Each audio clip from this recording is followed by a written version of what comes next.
Assalamu alaikum, family. Peace be unto you. Thank you for tuning in to the Sajdah channel this morning. This is going to be a very special coffee talks. We don't do a lot of talk about politics, but this is something that I think is necessary for us to talk about. So that's what we're going to do today. All right. So be a friend and tell a friend, and we'll be right back. Assalamu alaikum and Eid Mubarak. See you in a few seconds.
O Allah, guide me among those whom Thou hast guided aright, and preserve me among those whom Thou hast preserved, and befriend me among those whom Thou hast befriended. Bless me in whatsoever Thou dost grant me, and deliver me from the evil of what Thou hast judged. Surely Thou judgest, and none can judge against Thee. And he whom Thou befriendest is not disgraced. Blessed art Thou, O Lord, and exalted be Thee above what they set up besides Thee. I bear witness, nothing deserves to be served besides Thee.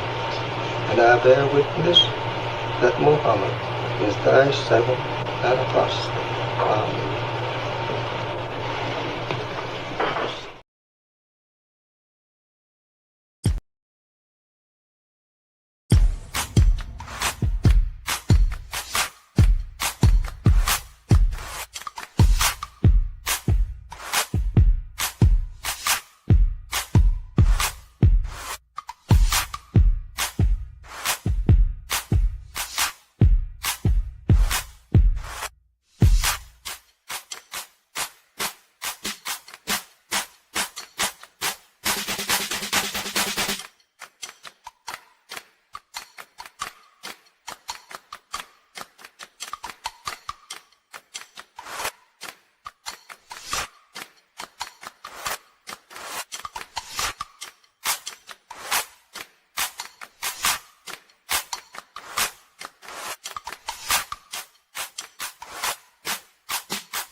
Assalamu alaikum, family. Eid Mubarak. How is everyone doing? That peace be unto you. Welcome to the Sajdah channel.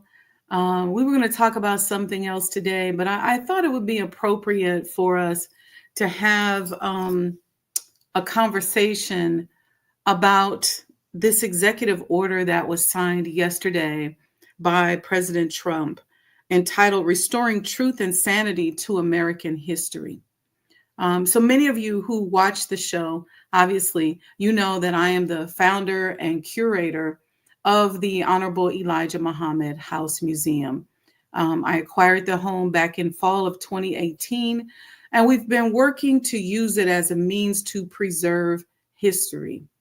And one of the things that I have been very inspired to do and discuss since the very onset of the project is the importance of us owning and monetizing our history as a people. And I've taken flack from that. Even some of my, fellow preservationists are, they probably didn't see it was important, and maybe still don't see that it was important, but it was just something that was very, very important for me to press and emphasize. I don't think it's intelligent for us to assume or desire for our oppressor to control, monetize, and tell our history and be solely responsible for telling our history. And for us to assume that it's going to be told accurately and that it's not going to have a bias slant. It's just, it doesn't even mathematically, in my opinion, make sense.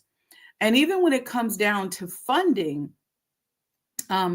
if you can get historic preservation money and funding to preserve the history, perfect, excellent, it's good. But should we be building diverse business models as museum curators and as preservationists? Yes, we should. And it's very, very important that we understand the politics around our history and what happens. Unfortunately, and I say this not meaning to insult us, but to wake us up a little bit, is that we've just been lazy. Because when it's come to historic preservation, when it comes to our history, we don't attach enough value to it. So we don't have enough athletes and entertainers going, hey, I'm going to finance this historical site or this storytelling hour, and making sure that our people and our history is told. The Honorable Elijah Muhammad gave us some very specific quotes about accepting our own, knowing ourselves, and controlling our history. Unfortunately, we have not done a great job at responding to that. I'm talking about everybody should be preserving our history. We should be putting our dollars behind historic preservation. So, when I come out and say, hey guys, donate, become a sponsor to the museum, that's not in a vacuum. It's because it's extremely important that we control it. What I'm going to do this morning, I'm going to play what generally is a commercial on this show, but I'm going to play it as a backdrop and a foundation for what we're going to discuss today. I'm going to read through this executive order, and then I'm going to show you another video by George Orwell, where he said, who controls the past controls the future. And who controls the present controls the past. See, because if I control the present and I can affect how you see yourself, if I can take away from you the great accomplishments of your community so that you really don't have anything to pull on and be inspired by, then I can control you, I can impact you, I can weaken your will to get up and do something for yourself and stand strong against the oppression. The Honorable Elijah Muhammad told us back in the 60s that they were going to let us go. And letting us go includes taking history, Black history, out of the educational system, and now even removing it from, or certain aspects of it, which we'll learn about in this executive order, from the institution that we've relied on to tell our story and our history, which is the Smithsonian Institute. And there's so much that I could say about archives and history being hidden and stolen. But today, I want us to take this personal. I want us to take this personal and understand how important it is to preserve our history. Because when you see this executive order, if you understand that he has an agenda, you won't even be mad at it. You'll just say, okay, we got to get up and do something for ourselves. We got to preserve our history. Every extra dollar that we get, we should be making donations. We should be doing what we can to preserve history. Because if we don't, it is going to be extinct. Make no mistake about it. Our history will be extinct, and over a certain point in time, we will become extinct, and our culture will become extinct. If we don't get up and do something for ourselves, and preserving our history includes that. So let's start with this, like I said, this video that we generally show as a commercial. We're going to show it now as a foundation for what we're going to discuss this morning. Okay. Be a friend and tell a friend, because this is important. Each and every one of you should have a notebook. You should be talking to your mother, your grandmother, your father, your grandfather. You should be going throughout your family, even throughout your own life, and documenting your history. And you should be supporting independent preservation efforts like the restoration and preservation of the Honorable Elijah Muhammad House. I don't care if you ain't got but $25. I don't care if you ain't got but $10. But if you want to become a sponsor, we can help you do that. This is very self-serving, because it's time for us to do for self. So I'm not a reporter. I'm not reporting the news in an unbiased way. I'm reporting this in a very biased way to give you a real reason for why you should become a sponsor, why you should be making a donation, why you should be supporting the independent preservation of spaces and places and people and things that are important to our sojourn here, not just in America, but in this world. Okay. All right. So we'll be right back. Take a look at this and let me know in the comments your thoughts.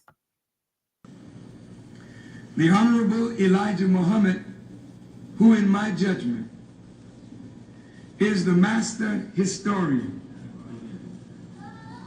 taught us that of all our studies, history is the most attractive, and it is best qualified to reward the researcher. History is most attractive. Why should history be most attractive? Because history is the recorded time of the human family in its struggle to overcome obstacles. There is no life that is without struggle. The Holy Quran teaches us that man, meaning man and woman, is made to face difficulties. And after difficulty comes ease. But it is history that guides us through difficulty. For if you know how people who had difficulty yesterday got through, and if your difficulty is somewhat similar, then today we also can get through if we follow the guidance of history. This is why Carter G. Woodson and many of our black giants fought for black people to know our history. Because in not knowing our history, we don't have a guide. And without a guide, we are lost. No wonder the Bible... Without knowing our history, we don't have a guide. And without having a guide, we are lost. Hold that in your brain. Hold that in your mind. Let's see. Before I read this executive order, let's take a look at this next video, because I really want to, before I read the order, I really want to put in our brains what is happening. All right. So I want you to check this one out. Donald Trump just signed an executive order directed at museums in this country, the Smithsonian museums. He wants them to all get in line behind his vision of America. He wants them to get rid of DEI. He wants them to eliminate improper, divisive, or anti-American ideology from their programs. Okay, what does that mean? What is the definition of improper, or divisive, or anti-American ideology that's currently pretty vague. And there are worries that what he means is anything that's not just celebrating America, period, full stop. Because within the Smithsonian circuit, there are some pretty frank and pretty honest displays and exhibits about ugly things that we've done in our history, including, displays and exhibits about slavery, about Jim Crow. I mean, just a couple of examples. What's going to happen to those? Will they be targeted in some way? It's part of a broader push that Donald Trump is making across the country, from the federal government, even private corporations, to get rid of DEI, to get rid of this idea that we need to be better, we need to have equity, just believing that it's wrong. So we're going to see what happens with this, but there's certainly a lot of concern that it could fundamentally change how people learn about this country, how they honestly learn about the history and the culture of this country.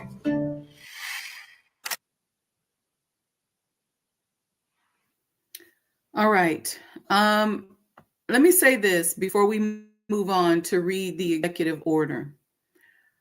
Oftentimes when they put the tag on there of DEI, a lot of us, we just kind of ignore it because we don't really benefit a lot directly as individuals. A lot of us from DEI, we don't see it. And then they come out with the statistics and they're like, it's mostly white women. And we have allowed the word Black and anything that specific identifies these initiatives and these organizations to us specifically to be removed. And so when the program moves on, it excludes us. Okay. And that's our fault because we've allowed ourselves to be removed. Some, again, it's the self-hate, it's the lack of identification, lack of love, not accepting our own, not being ourselves, the whole 9 yards. Okay. But I've been saying this. It's one of the main reasons why, because I've been studying this. I've been a student of history my entire life. In the 3rd or 4th grade, I fell in love with world history and have been studying world history since forever. I've seen myself historically on a metaphysical level prior to slavery.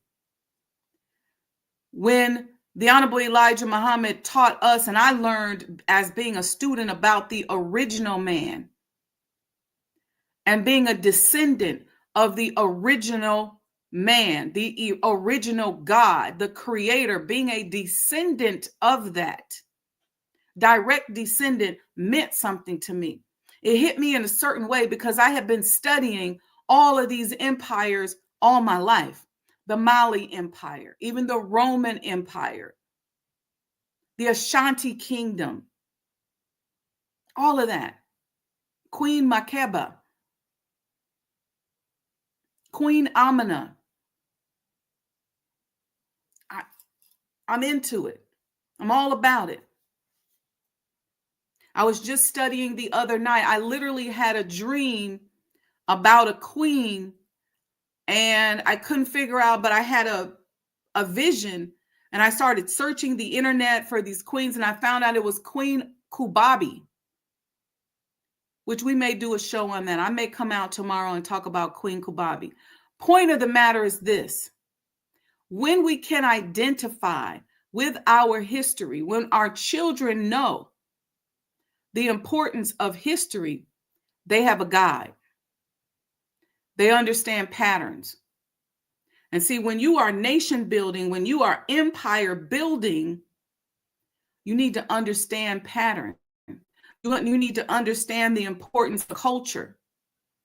See, when you go out through the world, and I don't mean to offend anybody by this, but I'm going to say it.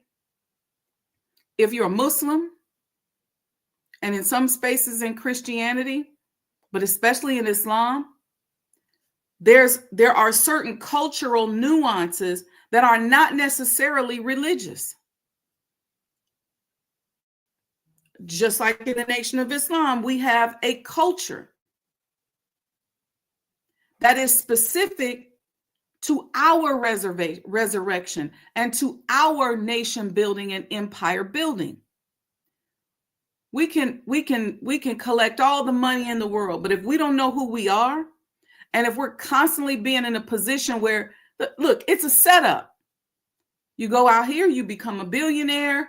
We could do all these programs, do for self, build communities, and then they come and tell us, remove Black. It's not for Black people. And then some of us go, yes, that's true, because we just love everybody. Yes, we love everybody. We have a history of loving everybody. I don't really think there's any of us in our lives where we haven't had a diverse group. I know I have. I got friends from all walks of life. But I am specifically addressing and committed to the issues that plague our community. And this is why. Yesterday, March 27, 2025, I'm going to be reading, so excuse me for looking down. I should have put this up on the screen, but I didn't. Under the presidential actions, I'm reading from the executive orders here. Okay. There was an executive order signed entitled, and here's the title to it, which I actually think is a good title. We should use this. Restoring Truth and Sanity to American History. Now, while I'm talking, y'all could be donating. Y'all see everything going across the bottom on how you should be donating. Here's the executive order. It says, by the authority vested in me as president by the Constitution and the laws of the United States of America, it is hereby ordered. Okay. Section 1, purpose and policy. Over the past decade, Americans have witnessed a concerted and widespread effort to rewrite our nation's history, replacing objective facts with a distorted narrative driven by ideology rather than truth. And I want you to hold that thought, because with the museum, all we're doing is telling the truth. I say to people all the time, the truth is the truth. I ain't got nothing to do with it. You don't even have to believe or agree with it. Just tell the truth. So, okay. All right. The revisionist movement seeks to undermine the remarkable achievements of the United States by casting its founding principles and historical milestones in a negative light. Under this historical revision, our nation's unparalleled legacy of advancing liberty, individual rights, and human happiness is reconstructed as inherently racist, sexist, oppressive, or otherwise irredeemably flawed. Are y'all listening?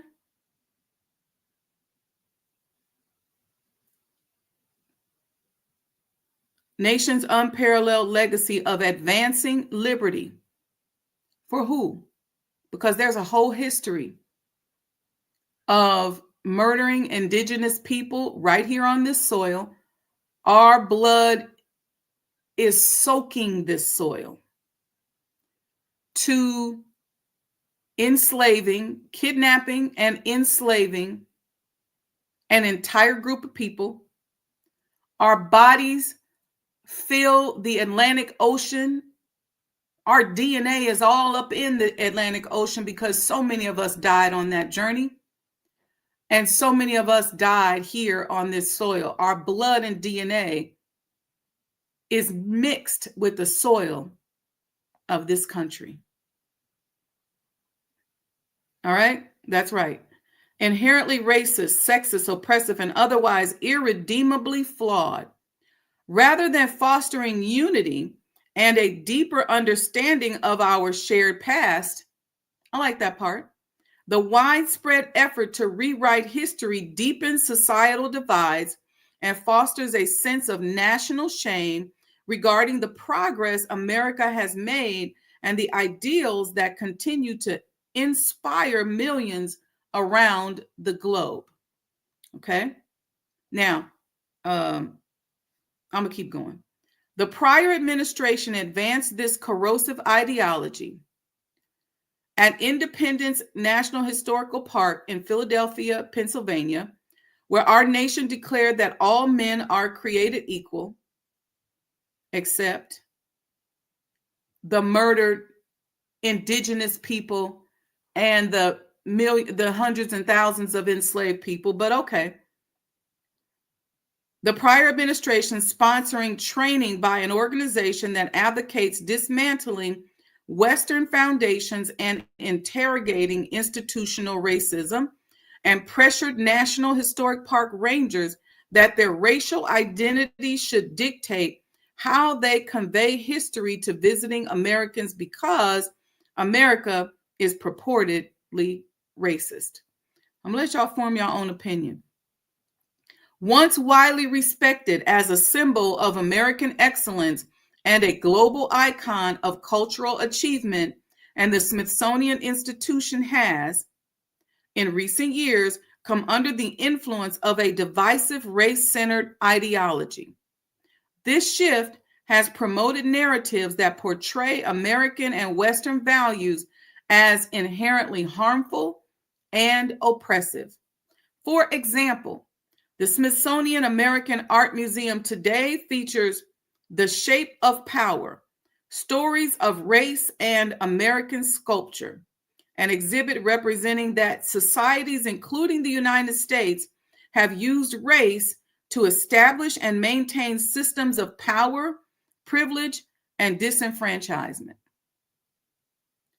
Again, there's an exhibit in the American Art Museum, which is a sculpture exhibit. I actually was going to go to that, entitled The Shape of Power.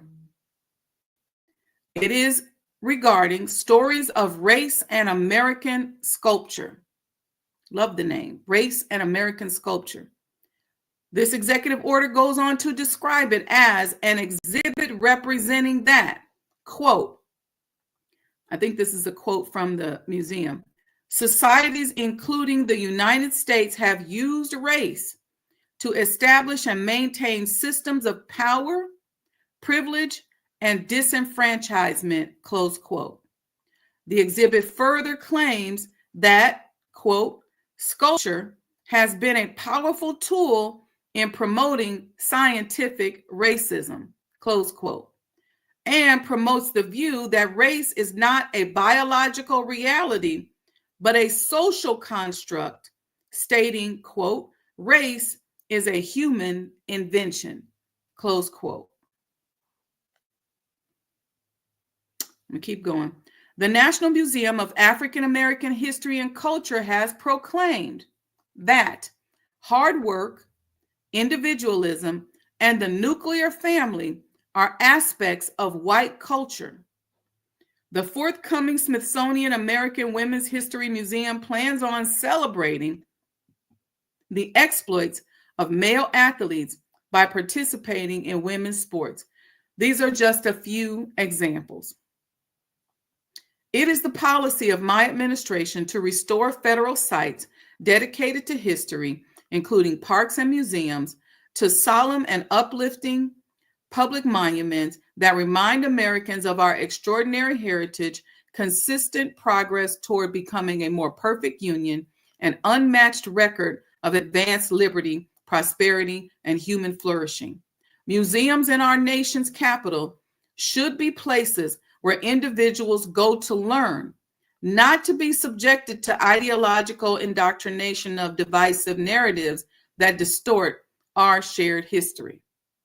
I'm not sure, but I'm assuming that he believes that by us correcting history and by adding more value to the history that includes another perspective, that is ideological. You can't tell American history without including Black history. You can't tell American history without including history of the indigenous people who were wholesale murdered and slaughtered, and another group of people that were kidnapped. You can't tell American history without telling that story. It cannot be one-sided, because if it's one-sided, then it's not history, it's your story. So what I'm saying to us is that it is time for us to tell our story. And then intelligent people can put it together and say, okay, that's his story, that's her story, That's this story. And all of this is American history. See, we're not trying to hurt nobody, hurt your feelings. We're just trying to tell the truth. We want our babies to know about the tremendous triumphs that their ancestors overcame just by making it through the vicissitudes of being Black in America. By loving ourselves, we're not saying that we hate nobody else. Let's get out of that. And we got to stop being afraid to publicly love ourselves. Because if I love myself, it don't mean I don't love you. If I love Black people, it doesn't mean I don't love white people. If I love Black people, it means that I love the very backbone that built this actual country for free. You can't have free labor for 400 years and then not give people the credit who gave you the free labor. If that's the case, then give us some money. Compensate us for that. Where's our compensation for the free labor? We can't even tell our story. So we pay our tax dollars into funding museums that now can't tell the whole story. Let me keep going. To advance this policy, we will restore the Smithsonian Institution to its rightful place as a symbol of inspiration and American greatness, igniting the imagination of young minds, honoring the richness of American history and innovation, and instilling pride in the hearts of all Americans. Now, I'm not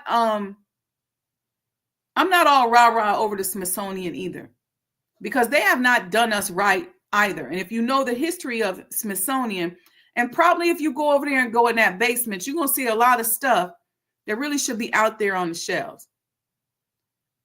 But the Smithsonian has been a representation and an arm through which a lot of our smaller historical museums have been funded.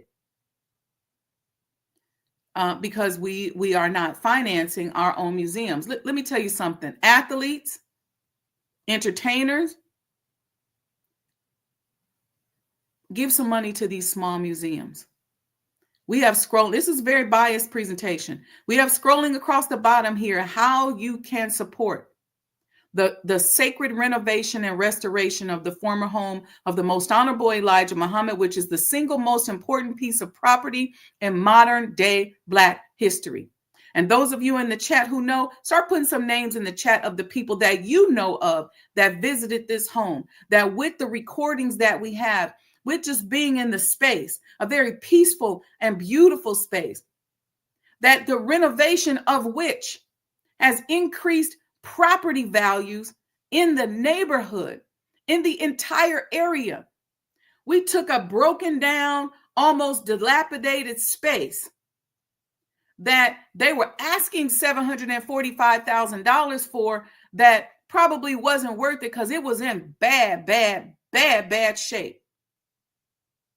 And we've placed millions of dollars into this space, enhanced it. It's a beautiful, shining example of dignity. It looks like an embassy. Beautiful.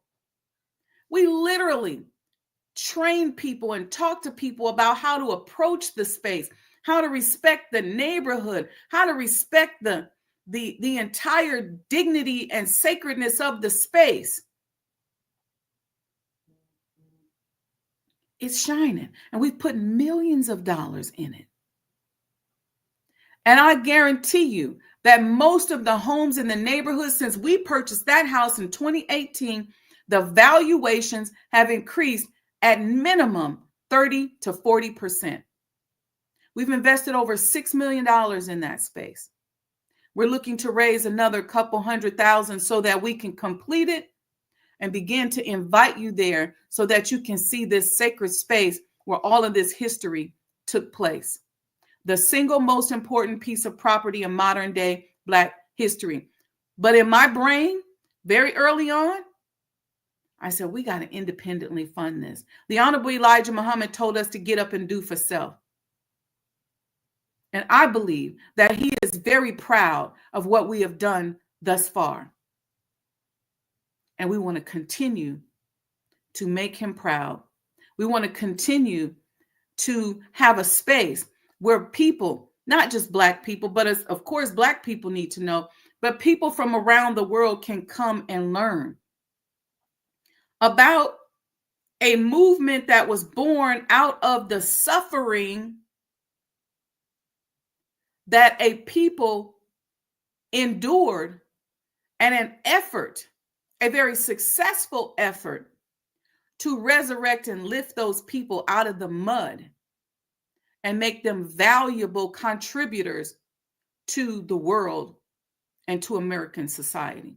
We want to talk about that movement from this great man who impacted so many industries: health, education, politics, science, diet, art, culture, music, sports.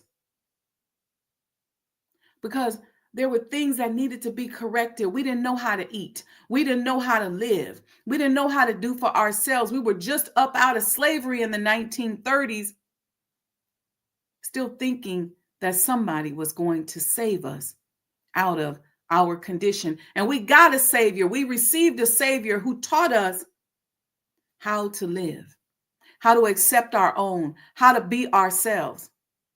And to this very day,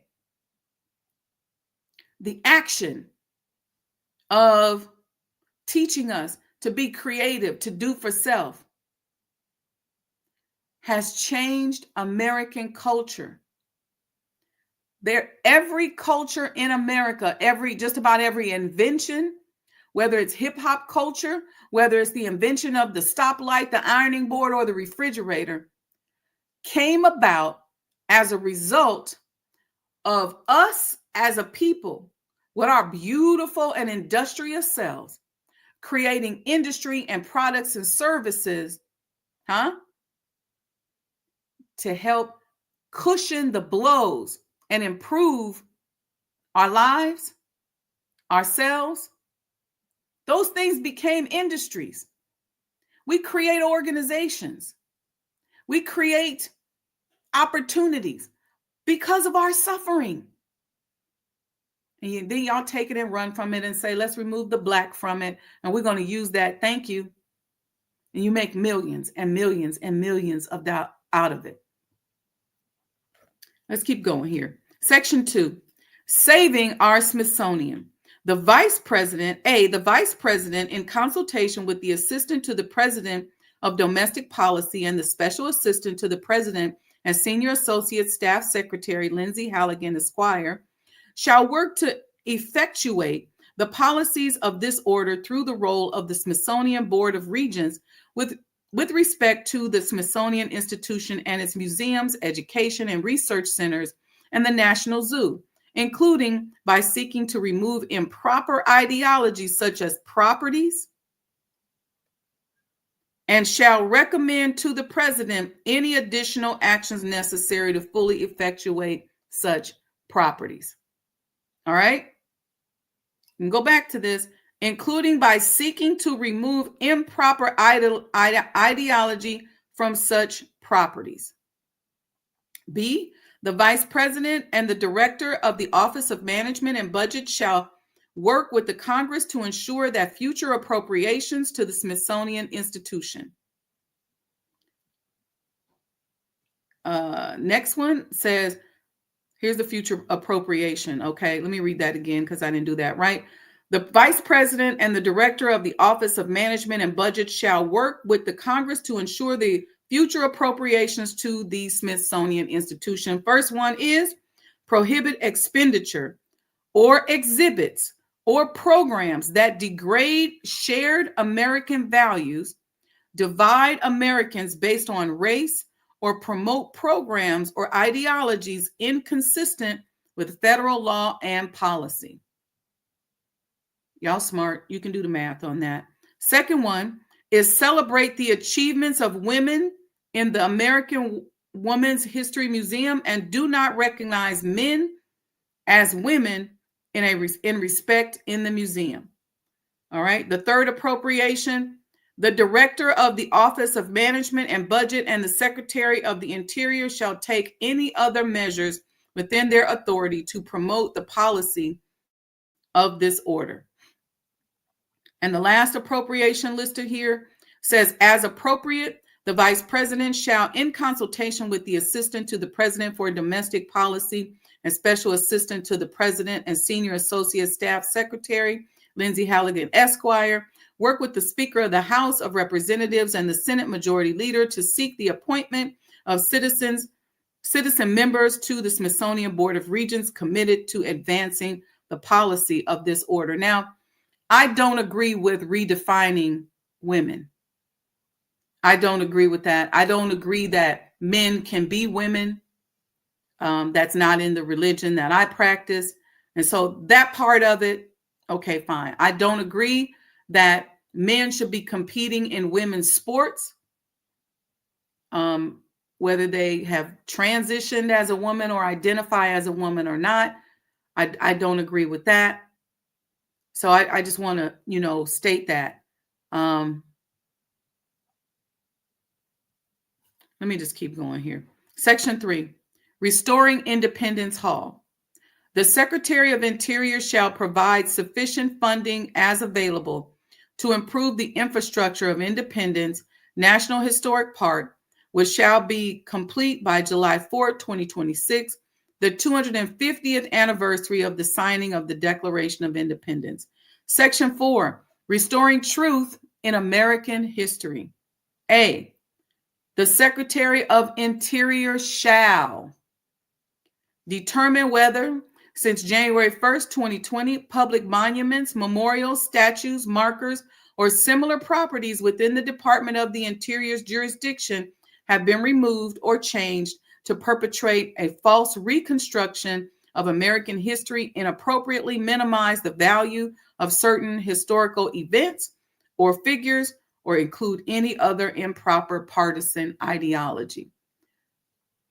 That's very vague. We don't know what that necessarily is going to mean.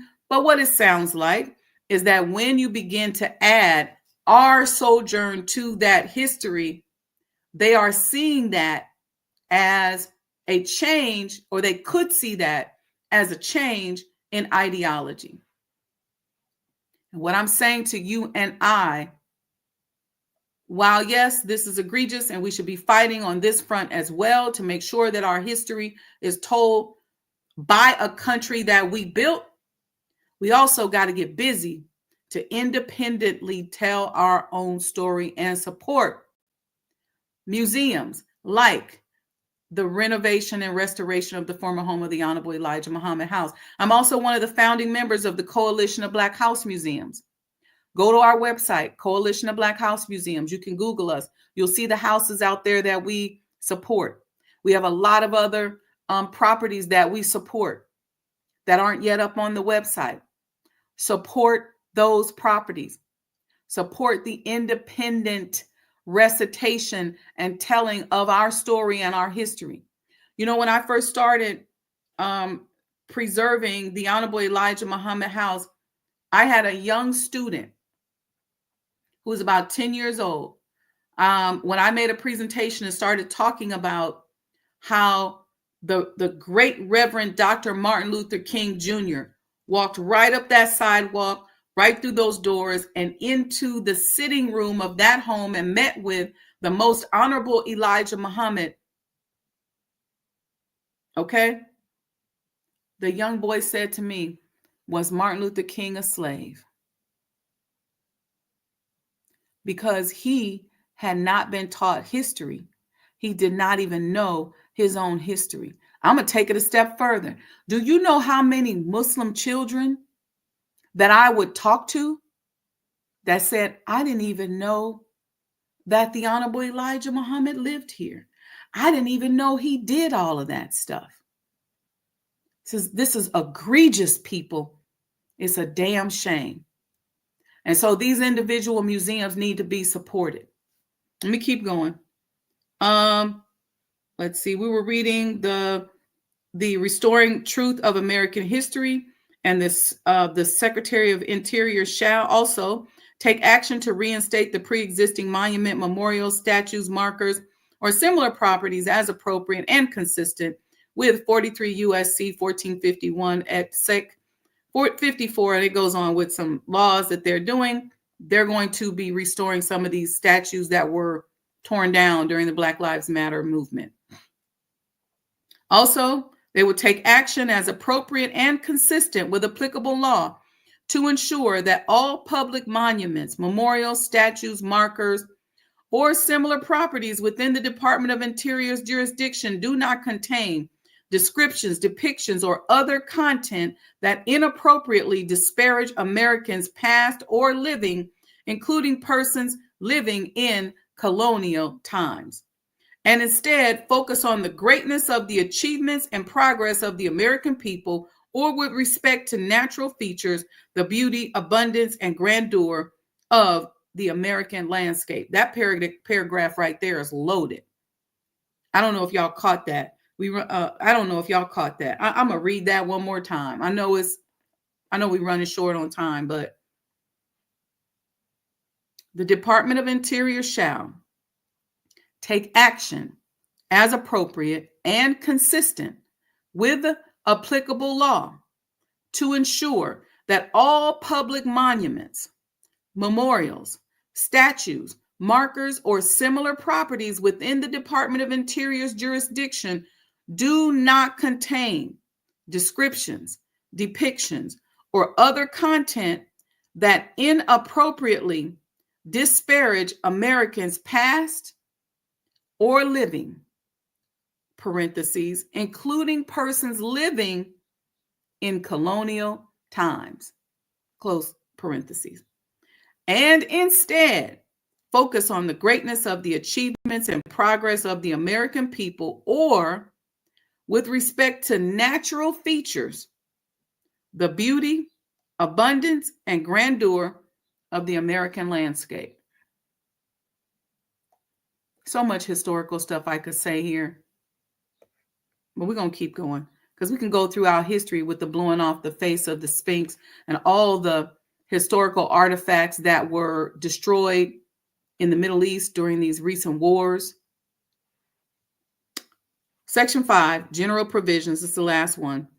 A, nothing in this order shall be construed to impair or otherwise affect the authority granted by law to an executive department or agency or the head thereof, or the functions of the director of the Office of Management and Budget relating to budgetary, administrative, or legislative proposals. This order shall be implemented consistent with applicable law and subject to the availability of appropriations. This order is not intended to and does not create any right or benefit, substantive or procedural, enforceable at law or in equity by any party against the United States, its departments, agencies, or entities, its officers, employees, or agents, or any other person. Donald J. Trump. The White House, March 27, 2025. I don't know if you all understand this or see what's going on. I'm not really so much worried about that, but what I am worried about is that you all see the importance of it and understand that we have to begin to preserve our history. You're right, Sister Monica, it's loaded. Shout out to you all in the chat, giving you all the greetings. Eid Mubarak, Assalamu alaikum. Thank you, everyone who's there. I'm going to show this last video. And then I'm going to come back. We're going to have a quick talk, and then we're going to close out. But I just want y'all thinking about that. And as it's going across the bottom, make a donation. Become a sponsor. Send an email to sajdahhouse@gmail.com with the word sponsor in the subject line. We'll send you a sponsorship opportunity deck. We'll even do a Zoom with you to walk you through on how you can support the preservation and renovation of this important sacred property. And let me tell you something. Properties throughout the country, I don't even care if somebody lives in the property. That's not the point. They don't all have to be house museums. But if somebody lived in that property that is important to our underserved community, then guess what? We need to be preserving it. Whether it's somebody from pop culture or somebody who lived during colonial times, we should be preserving our own history. And once again, for those of you who this scares, because I know this scares a lot of people, because a lot of people are financially dependent upon the money that comes down through the Department of Interiors or Saving Spaces or any of those. And I don't want to, I'm not trying to hurt your feelings, but the history shouldn't hurt your feelings. And telling the truth about what we're up against as a people and our history should not hurt your feelings. And loving Black people and loving myself and loving the desire to tell my history should not hurt your feelings. Just really shouldn't. Really shouldn't. And we have to stop expecting somebody else to finance our story. How do you how do you stand up against a government that you say has not done you right, has not done you and I right, okay? That we had to fight to get civil rights, fight to get human rights, fight to even be considered a whole human being. We got institutional injustices happening each and every day. We out here trying to do for self, trying to create and preserve our generational transference of wealth and legacy. And we say that there's a group of people, we say that there's a government with a foot on our neck, but then we expect them to tell our history. We literally invent things and then we go over to them and say, hey, y'all can have it if y'all could give us some money. Hey, I'll remove something that's personal to me if you give me some money. What are we doing? When we have our ancestors who invented things and started things and suffered and struggled and died so that we could live, so that we could even be standing here having this conversation, and we expect the very people that murdered them, killed them, or contributed to their early demise or their early suffering and struggle to tell their stories? What do you think they're going to say? Yeah, we killed them. Yeah, we had kidnapped them and killed them, and yeah, we had murdered those indigenous people and named them Indians. Yeah, we had did that, and then we had we couldn't really enslave them because they knew too much. They had too much knowledge of the land. So what we did was we went and kidnapped their brothers and sisters over in Africa. And after we had destroyed everything, over here, then we came over here. And then some of them, if they wanted to live, we told them, y'all got to be slave owners too. Some of them got roped into the slave trade. So there are slaves that were kidnapped and they're over in the East. And then there were slaves that are kidnapped here in America. They all kind of just become part of the pie because they're all Black, skin color matches. We're not going to tell you all that though. Yeah. And we're going to tell that story. Do you really expect them to say that? You expect them to say, yeah, you invented several uses of the peanut. Yeah, you invented the potato chip. But we're going to own it and monetize it. We're not going to tell y'all that a Black man invented it.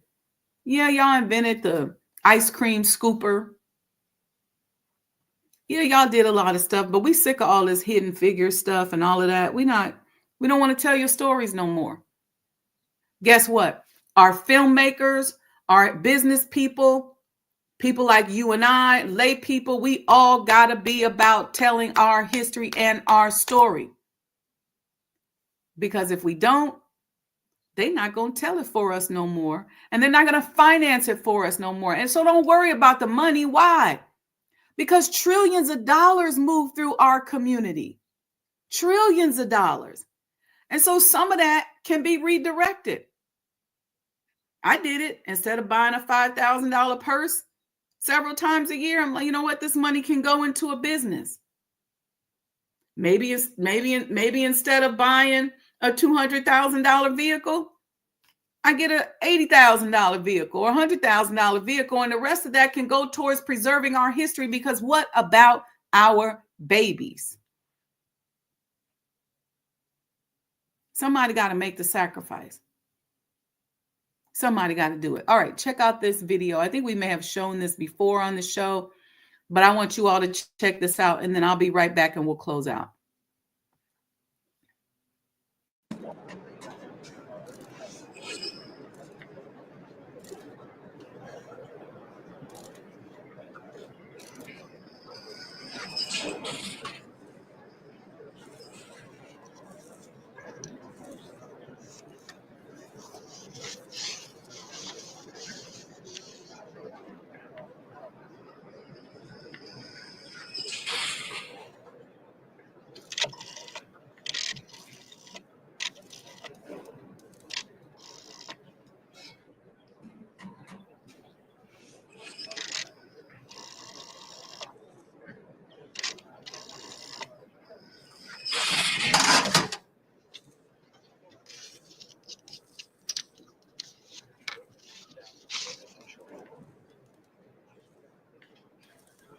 Back table.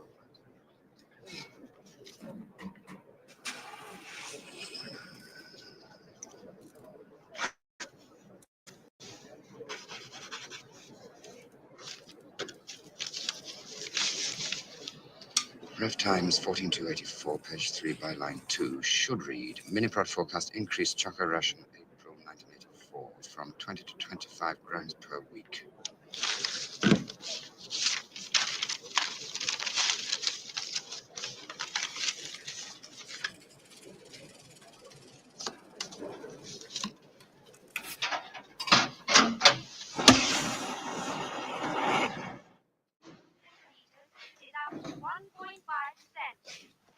Switchgear 4.5%, electrical wiring 10%, cigarettes 18%,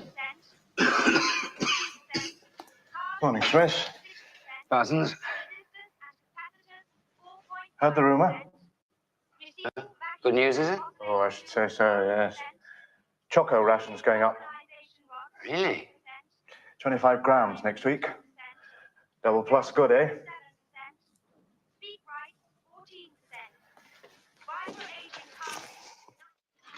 Brothers and sisters, the battle for production has been won. Completed returns show that the standard of living has risen by no less than 20% over the last year. All over Oceania, there have been spontaneous demonstrations of party workers voicing their gratitude and joy. In honor of this massive overfulfillment of the 9th three-year plan, it has been announced that the chocolate ration is to be increased to 25 grams per week.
Rutherford unperson. Substitute Ogilvy. Ogilvy bio, details as follows. War hero, recently killed Malabar front. Today awarded posthumous Order Conspicuous Merit Second Class.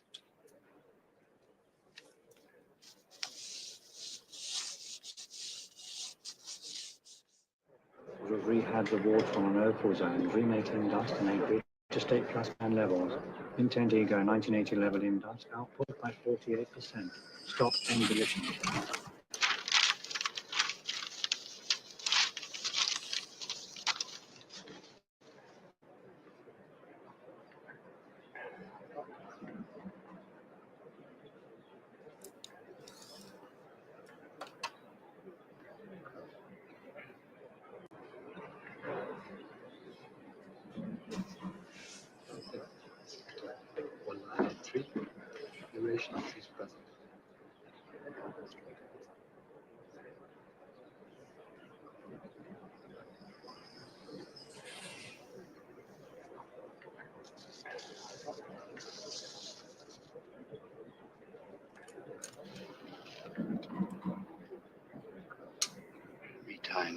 31-10-81. Brother Tillotson wins mini chess. Quest photo. Bio follows.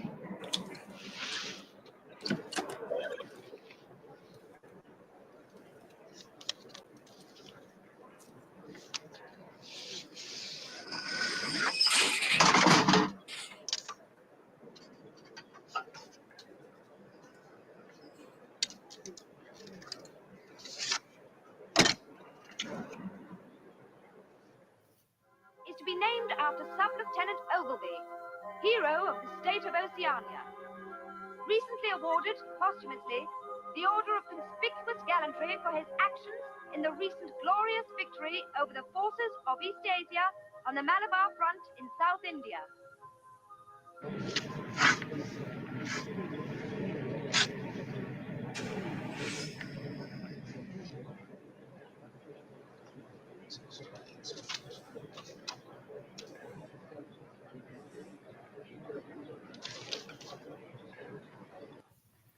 I wanted you all to just take a look at that so you could just see how easy it is for the person who controls the present to control the past. If they control the present, they can tell you that something happened in the past and you'll believe it. If they control what information is being shared right now, historically, then I can make you look at the past a certain way. And I can go deeper into that. I know we got to go. I don't want to keep y'all long, but I want you to see how that person then also can control the future. Do not allow our heroes to be unpersoned or liquidated. There has been a concerted effort to liquidate the Honorable Elijah Muhammad and so many others. And then sometimes they unperson us by just removing us from the storyline, like you just saw in that clip, and replacing it with somebody who maybe doesn't look like us, maybe changing the way we looked. See, there's politics in this face. There's politics in this head wrap. There's politics in this skin color. There's politics in my womanhood. So any of that you alter or take away, you are taking away the influence and the impact and the influence and impact of those in the past and the future. Unperson. There's been a concerted effort to unperson the Honorable Elijah Muhammad, and then going even further to liquidate him, as the Honorable Minister Louis Farrakhan told us in that clip that we were playing during Savior's Day. So, all right, y'all. I think you get the point.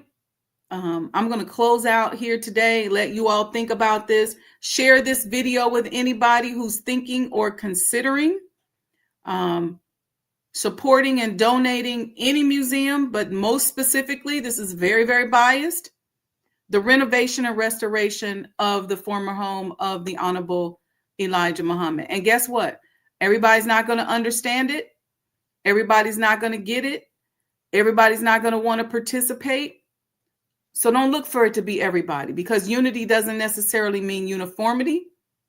So we don't all have to agree the same. We don't all have to look the same, but we have to agree and unite on a certain principle. And that is that our history must be told, and that we better start telling it, or else we're going to be liquidated and unpersoned. All right, family, support.